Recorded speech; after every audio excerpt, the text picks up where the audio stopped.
I think in the last 10 years, the hi-fi industry has done an amazing job of making digital audio more convenient.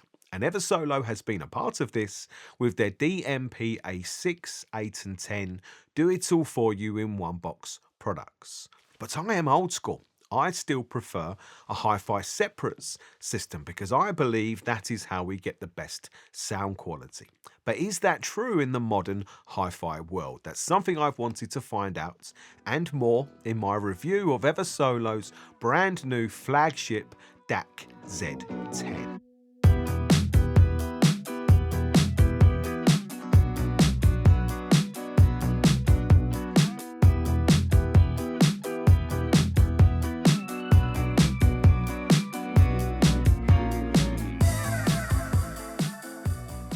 It's wishful thinking that a brand new flagship DAC would be just that. Because this is the modern hi-fi world, right? And everything seems to have to do at least 3 extra things. And the Z10 is no different. Yes, it's a flagship DAC, but it's also a digital audio media hub to some degree. It's a preamplifier to some degree and a headphone amplifier. But what it will not do for you is any music streaming or playback. So you will need a music source, such as a digital audio transport. I have focused this review 99.9% on the DAC's sound quality because that is what interests and excites me the most. And that is where I can see the potential in the DAC Z10 giving us something more. But let's start at the beginning. And I want to say huge kudos to the Eversolo design team because their latest products, the Play, the T8 and the Z10 all have a really nice aesthetic that looks even more modern than what they have given us previously. I think it's largely thanks to the new front designs that feel more fully integrated with the screen because of the almost full glass front. It's really very nice. But the build quality also feels really nice here too. But I bet you can't take your eyes off the very high quality 8.8-inch touchscreen because it is really nice. And actually for once, it makes sense to me to have a touchscreen control on a hi-fi product because it's actually faster and easier to use to set up the Z10 than the touchscreen on your phone. Or maybe it's not, as you will see. There is the expected huge amounts of visual customization options here, from selecting your preferred color and brightness for the volume control illumination, and I like this, but also for your main screen.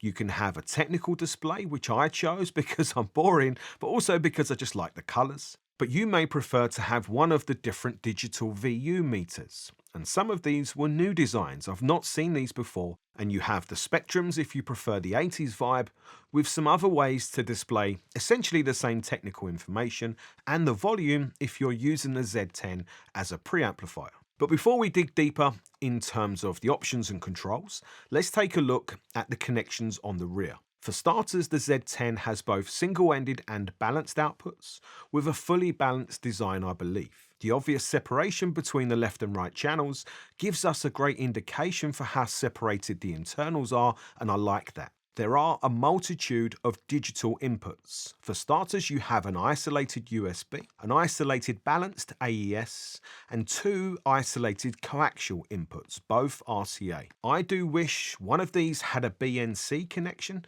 as that would make more sense for a high-end DAC. You have dual optical inputs, I2S, and a HDMI ARC connection, and I can see this being super useful to some people. More interesting to me are the dual external clock connections, 50 and 75 ohm, which can be selected for either 10 or 25 megahertz clocks. And I'm really glad to see these options included, as this is something that I currently highly value in digital audio products. Maybe what I didn't expect to see was an analog input too, as that feels odd to me as a connection option for a DAC. However, this is modern hi-fi, and modern hi-fi seems too much to me sometimes, all about adding extra features. Anyway, normally at this stage of a review, I would pop the lid or pop the hood of a hi-fi product, do some video of its internals while I speak to you about its design.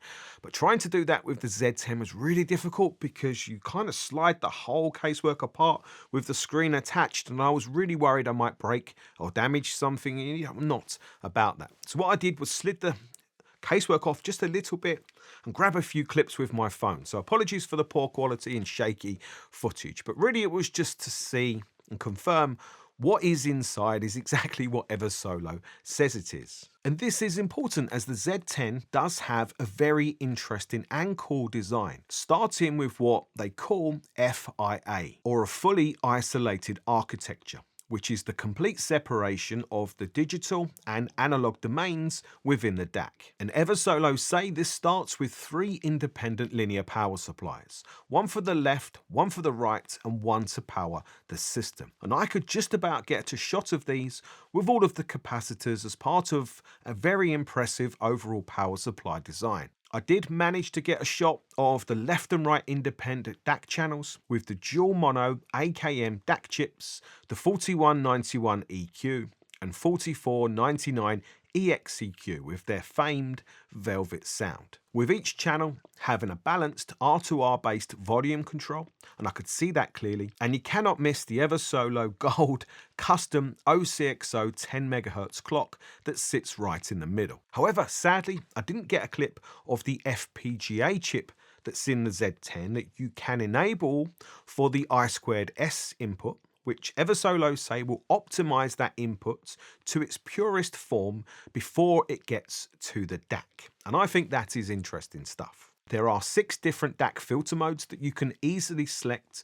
from the front touchscreen, or maybe you will prefer to use the Eversolo control app, because even though the Z10 is not network attached, you can still select the inputs, the outputs, you can change the volume and all of the settings of the DAC from the usual Eversolo control app. However, it's not quite the same slick experience that you're probably used to with other Eversolo products. It does sometimes feel just a little bit slow for the app to update, but it's okay in the main. Or maybe you would prefer to use the included very nice remote control. That is the same as what's included with the DMPA10, and that is more than fine. My only gripe is the shiny rear of this remote control is a fingerprint magnet.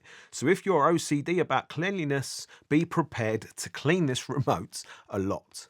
So the Z10 has a lot going on inside and out. Some of it feels really quite new for an Eversolo product, but maybe some of it feels more familiar. One thing that really stood out to me is the price, which is £1,940, which of course is a lot of money. And some people might question whether a DAC is worth spending that much money on, even with all the extra features that it offers. Whereas other people, I think, might see the Z10 as a potential high-end audio bargain. And I think both of these opinions fully rests on the sound quality. So I have done a huge amount of listening, testing, and comparison with lots of products all here at exactly the same time, so proper comparison testing to try and answer or address both of these queries. And to give myself a baseline for what the Z10 can do, I thought it made sense to use it with an Eversolo digital transport. And their current best offering is the T8 that costs £1,289. And the T8 has 3 main outputs: USB, I2S and SPDIF. And I wanted to initially find out which of these I preferred or thought sounded the best. I think USB seemed to give the clearest or maybe the most squeaky clean sound. However, I ended up preferring the I2S in combination with the DAC filter mode linear phase fast roll-off. That seemed to have the best bass, so that is the mode I will always choose. Listening to the T8 Z10 pairing through the new Galleon Navy preamplifier, my reference esoteric SO3 power amplifier, and the brand new Revival Audio AGR speakers, this was a very solid, very good in all regards digital front end that listening to in isolation was very difficult to fault or critique. The timing of the music was very good. The soundstage was organized and defined, and everything was in the right place and sounded very clear. There was a nice, solid and full bass, and just a solid sound overall, and just a nice tonality to the music. So there was not too much for anyone to complain about here, I think. But listening in isolation doesn't really tell us the full truth. And I wanted to start by testing why are we going through all the inconvenience and cost of having a separate hi-fi system when instead we could just have something that is small and simple, do it all for us, something like the Bluesound Node Icon. So that was my first comparison. The Bluesound Node Icon costs £899, so we are talking about a lot less money here. And it definitely stands out as a hi-fi product at its price. But how much difference was there in sound quality compared to the Eversolo pairing? Well, a massive amount actually. Of course, Michael Jackson doesn't all of a sudden sound like Pavarotti. The nuts and bolts of the music are of course still the same, but the way the music is presented is not. The Node Icon sounds very clear and organised, with everything in the music being in the right place. But for important things like clarity, the Icon sounded slightly less clear compared to the Eversolos, but like it's trying really hard to sound as clear. So music comes across more forced, more hard in its edges, or what some might call more etched sounding. But I also think the Node Icon sounds kind of more grey in its tonal palette. It doesn't have quite as warm or rich, or just maybe like the contrasts, the tonal contrasts in the music, again, compared to the Eversolos. But probably more stand out as a difference was what I would call like energy, or maybe it's like the dynamic contrasts in the music. What do I mean by that? So when you listen to a wide variety of music, like the differences in each piece of music, like how does this piece of music sound? How does that piece of music sound? When there's a lot of tonal contrasts and dynamic contrasts, each piece of music that you listen to is really quite different. And I have found in comparison, the Eversolos did that difference, that contrast much better than the Bluesound Node Icon that was really quite one-dimensional in that regard, again, in comparison. So I found a much wider selection of music, more enjoyable, more engaging, and just better really to listen to through the Eversolo pairing, which I think is, justified by the very big price difference. This first listening comparison was really interesting because it not only showed me what I expected, that a separate system can give us better sound, but it also reaffirmed to me that different digital audio products and different DACs, they do not all sound the same. But I wanted to test this more. Would there still be the same sonic benefits of a separate system compared to a higher quality, higher cost, all-in-one solution such as the Eversolo DMPA10? Factoring in, Eversolo currently seem to have like 3 tiers of products. They have the 6, they have the 8, and then the 10 is the flagship. So with the DMPA10, we have like a 10 level product throughout. Whereas with my separate system that I was using here, of course we have a 10 level DAC, but only an 8 level transport. And I was curious to see, is there any difference in that? Or could the 10 level DAC, the DAC Z10, with its more maybe comprehensive design, could that still sound better? I wasn't sure. I thought this was going to be a really great comparison. Listening to the A10 as the source and DAC, the music now, no surprise, sounded a lot closer to the T8 Z10 pairing, with there being probably more that was similar than was different. But there was still always some overriding difference between them. The A10 has a very full, solid, quite warm sound, one that I would call is a pleasing sound, and I really like that about it, but it can sound a little dark and a little thick at times. And that was the first, maybe bigger difference that I noticed between these setups, was that the T8 and Z10 sounded just that little bit clearer or maybe a little bit crisper in the transients. What do we mean by transients? Like in the changes of the music, like the definitions of the music. It was always just that little bit crisper and clearer sounding. Maybe it was a touch less warm as a result, but I found I was having to concentrate less hard to hear like the smaller details in the music, or just the details in general in the music. So I found it a little bit easier to listen to. And I noticed this very clearly when listening to the track Still a Little Something by Moolah Jones. Then another difference that I'm finding harder to describe, because at times I thought the A10 might have sounded slightly better timed with some music, but in the main its soundstage felt just a little bit more pulled in on itself. Whereas the T8 Z10, I think, did a better job of creating what I would call an audiophile type of soundstage. A bit more spaciousness, a bit more airiness, as some people call it, between the elements of the music, and definitely with a bit more 3D effect of the music in the room. And we're not talking a massive difference here, but it was something that I noticed with some music. Not all music, just with some music. So there was some differences here, but in reality, the DMPA10, as I said in its review,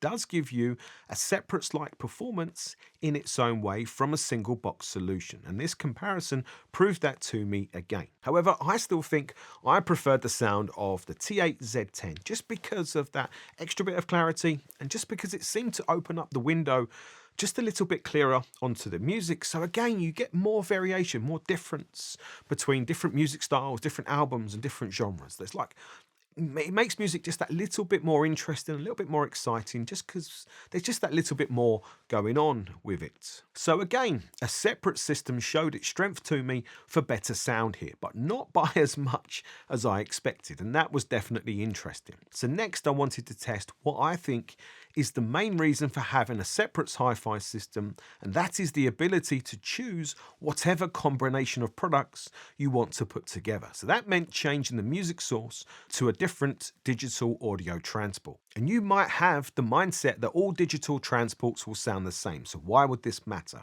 Well, all I'll say is with a good DAC like the Z10, it might be worth trying some different transports out just to see what you think, because I have two very good other options here in the HiFi Rose RS130 and the Matrix Audio NT1. And of course I tested both, but I ended up choosing the NT1 for its form factor reasons mostly. And before I speak about sound quality, I want to point out just how useful Eversolo have made their I2S implementation, because it was very easy for me to go into the Z10 menu and select the corresponding mute and pen out options to connect it to the NT1 to get music playing correctly. I think I2S can seem very confusing, but it wasn't here. It was made easy. So kudos to both Matrix and Eversolo for their visual implementations here. Other manufacturers should take note of this. Coming back to sound quality, with the NT1 as the music source, I got a better sound from the Z10 in terms of an even more audiophile music presentation. So by this I mean even more openness and airiness, as people call it, a more precise, more articulate, more clear window onto the music with improved flow. And most importantly, improved, again, what I'm calling micro dynamic contrast, or just dynamic contrast, the way the music kind of changes and yeah, what's going on in the music, the subtleties, the small bits, and the way music changes, like, you know, and kind of like its liveliness, its flow, that was definitely improved. This showed to me that the Z10 is capable of delivering a very high quality, high-end audiophile sound, which is very impressive for what it costs. But what excited me more at this point was the potential to take the sound quality even further by testing out the Z10's feature of connecting an external clock, because I have an outstanding reference clock here in the Matrix Audio SC1, and adding the SC1 made the exact difference or improvement I expected. Much better 3D sound staging in the room, better smoothness to the music, and more clarity top to bottom. And what was even more interesting is the effect or benefit of the SC1 clock was still exactly the same, with the clock shaping option enabled in the Z10, which, as a reminder, uses an FPGA chip to optimize the incoming signal to its purest form, as Eversolo say, before it goes to the DAC. So I half expected the SC1 to make no difference here, but it still did. The sound now was very clean, clear and precise, but very smooth, with great contrast, great dynamics, really nice tonality, and just a very good overall sound. And I was actually mesmerized listening to some Deadmau 5 tracks, such as Gula, that sounded really spacious at the beginning until the bass kicks in and really kicks your ass. So it was definitely a cool experience to listen to the Z10 more at its absolute maximum kind of capability. And yes, the overall system cost has gone up exponentially more now than when we started, or when I started with the T8 and Z10. I do have to factor that in, but I would say like the sound quality I was getting more towards the end of the review with the better transport and the clock was a definite like level above, and a definite level above what I was getting from the DMPA10 as well. So look, this is just one of the key standout advantages or benefits of a separate hi-fi system. The one that I appreciate is like the option. You can go this far with it if you really want to, but of course you don't have to. You just have the option to, and I think that is great. So my last test was to put the Z10 up against the DAC I spent a lot of time with last year, the HiFi Rose RD160, which very interestingly uses the same DAC chips